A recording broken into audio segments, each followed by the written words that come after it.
Dos acordos às desavenças, Muita poeira nisto tudo, mas muita poeira. das promessas ao caos, Nessa questão de separação de poderes. o retrato de 10 anos de indefinição.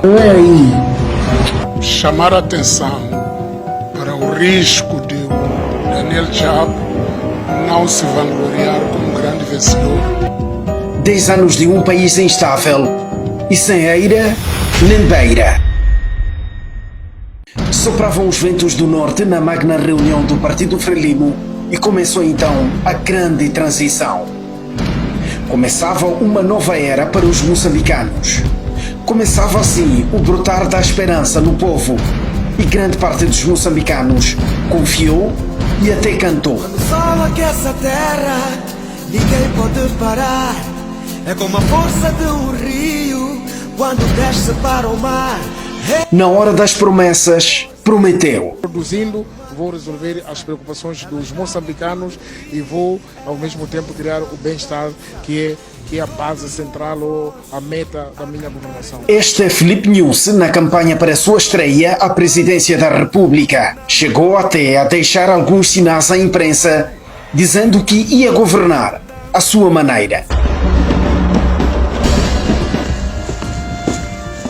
Na marcha ao topo do poder, fez juras de amor e reforçou alianças com aquele a quem o apelidou de seu patrão, a nossa o povo moçambicano. prioridade absoluta.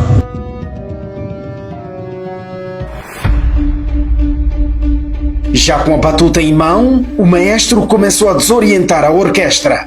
Diz-se de boca fina que o homem alegava estar a ser alvo de interferência tanto no partido como na máquina governativa e desencadeou então ações que visavam esquecer as marcas e sombras gabusianas na sua governação. O também engenheiro mecânico desligou os disjuntores de certas políticas, como a narrativa do distrito como polo de desenvolvimento, o financiamento às iniciativas locais, o vulgo 7 milhões, e várias outras frentes. Combater a pobreza significa criar condições no distrito para que o distrito possa ter os recursos que a cidade tem hoje, mas que esse processo seja um processo de apropriação. Novos atores entraram em cena. Entrou também em ação aquele que era tido como o pai da democracia moçambicana. Afonso Dhlakama fazia exigências. Exigências que vieram mudar o quadro de governação no país. Vou à frente, estamos a ouvir? O Dhlakama vai andando assim, o povo todo.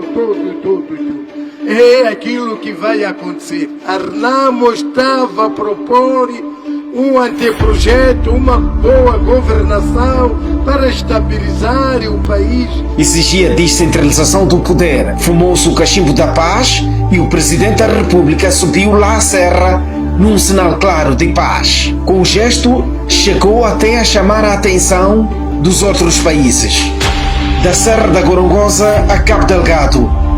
Nova frente, novos problemas. Moçambique passou a viver, com o advento da exploração dos recursos naturais, os eventos mais horrorosos na vida do seu povo. O terrorismo, que começou como um crime de quarteirão, passou a ceifar vidas nos distritos a norte de Cabo Delgado. O fenômeno muito rapidamente se alastrou e Moçambique não tinha uma estratégia de combate ao terrorismo.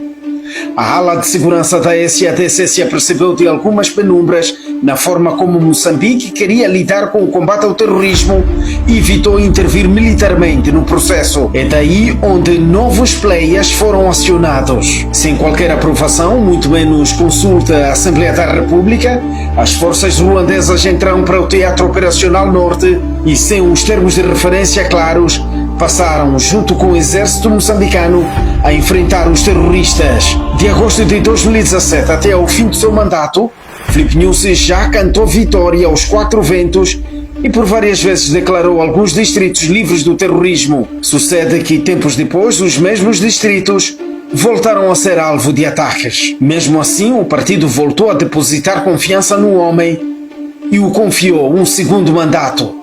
E a saga continuou. A quem beneficia o terrorismo?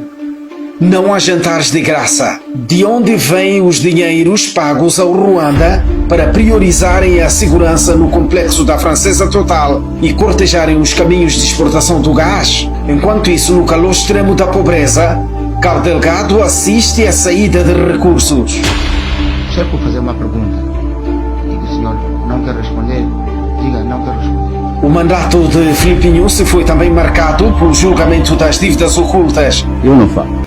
Aliás, eu penso que já se falou demais de questão de defesa e segurança neste nosso tribunal.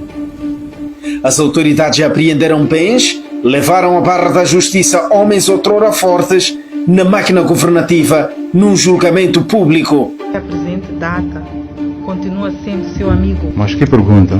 Por conta destes eventos, o Presidente da República já chegou a ser alvo de embaraços pela imprensa portuguesa. Numa entrevista à RTP, e para livrar-se da frontalidade das jornalistas, Filipe Nyusi chegou a dizer que os seus jornalistas, como se a imprensa moçambicana fosse sua, nunca o deixariam embaraçado com aquele tipo de perguntas. Olha, perguntar se estas constantes denúncias que têm existido de violação dos direitos humanos, as notícias de intimidações aos jornalistas e aos ativistas da sociedade civil. Sabe por que fiz para que repetisse a pergunta para ficar claro? Eu viajo muito com os meus jornalistas. Por isso é que eu voltei exatamente a fazer a mesma pergunta. Fiz isso exatamente para que fique claro que vou responder. Viajo muito com muitos jornalistas para países africanos e para países europeus e asiáticos e americanos. Os meus jornalistas muitas vezes não têm possibilidade de fazer agressivamente esse tipo de entrevista que estás a fazer. Não estou a ver a fazerem assim, desta maneira, a falar livremente, porque a liberdade de expressão em Moçambique tem muitos jornais livres, até fazem mal até em termos de educação alguma. Do Idai ao Chido, passando pelo Fred, Guambe e várias outras tempestades. Os 10 anos de governação de Filipe Nyusi foram também marcados por fenômenos naturais extremos que agravaram a situação de vulnerabilidade a que os milhões de moçambicanos estão expostos. Chegou até a ser intitulado o campeão dos desastres naturais. Talvez seja embalado por este título que também se aventurou na preservação do meio ambiente e fauna. Vacinou e batizou elefantes e chegou até a considerar o elefante o maior ator na reflorestação do planeta. Em 10 anos, os índices da pobreza subiram. Houve um grupo de supostos empresários que teve benesses e viveu vidas largas no Dubai e pelas Europas. O desemprego disparou, subiu também o analfabetismo, baixou a qualidade de educação, apesar do presidente ter visitado por inúmeras vezes algumas salas de aula e participado de algumas aulas. O maior escândalo dos livros escolares assistiu-se durante a vigência do mandato de Filipe Nyusi. Houve erros crassos nos livros escolares dos nossos filhos. Ninguém veio a público retratar-se por uma postura que pode atrofiar uma geração. O sistema de saúde quase que colapsou a quando da Covid e mesmo hoje o acesso ao tratamento de doenças está cada vez mais caro. Diz-se que Filipe Nyusi ignorava os seus assessores e conselheiros. Governava à sua maneira. Dali da Julius Nyerere ouviam-se roncos de grandes máquinas e atropelos às boas maneiras por parte de um jovem com alguma maioridade que, de forma imparável, queria apenas testar os brinquedos que nunca teve durante a sua infância. Enquanto isso, houve alas dentro da Frelimo. Umas a optar pelos murmúrios, outras já se acobardarem e outras ainda nem por isso. Houve também membros da Frelimo que ganharam coragem e bateram de frente numa altura em que o país e o partido queriam debater a sucessão de Filipe Nyusi. Há um elefante nesta sala, que é as eleições, a sucessão do poder. Estamos demasiado atrasados. O país se preparava para mais um ciclo eleitoral e a Frelimo numa verdadeira roda de interesses e em 3 noites longas, o partido escolheu Daniel Chapo para a grande corrida. Os últimos meses de Filipe Nyusi na Ponta Vermelha foram marcados por nervosismo intenso. Deixa-me lá trabalhar. Não é aí. Atacou os seus assessores, mandou recados para dentro e para fora do partido e chegou então o momento de decisão. Cansado e traumatizado, o povo acorreu às urnas e, pela busca da transparência, o país entrou em ebulição. Tudo, mas tudo ficou descontrolado. Houve gente assassinada, pessoas feridas a bala, bens destruídos e saqueados, dias de paralisação de atividades. Os moçambicanos passaram a cumprir as ordens de Venâncio Mondlane, candidato presidencial, que reclamava vitória. Com tudo desgovernado, voltamos a chamar o fantasma da mão externa e desta vez o pacote veio completo. As organizações da sociedade civil não escaparam e foram acusadas de ser um veículo de financiamento às manifestações. Com o país em alvoroço, Filipe News tentou passar uma imagem de que estava tudo bem na Pérola do Índico, fez passeatas em bares e mercados e interagiu com pessoas que claramente foram colocadas no seu caminho para fazer pose. Numa corrida contra o relógio e com problemas mais sensíveis por resolver, News fazia inaugurações de última hora. Em suma, este é o país em que os moçambicanos viveram nos últimos 10 anos. Regozijamo-nos quando ouvimos o nosso povo recusar um patrão. Não queremos mais dono. Nós somos donos de nós mesmos. E este povo, chamado povo moçambicano, é forte.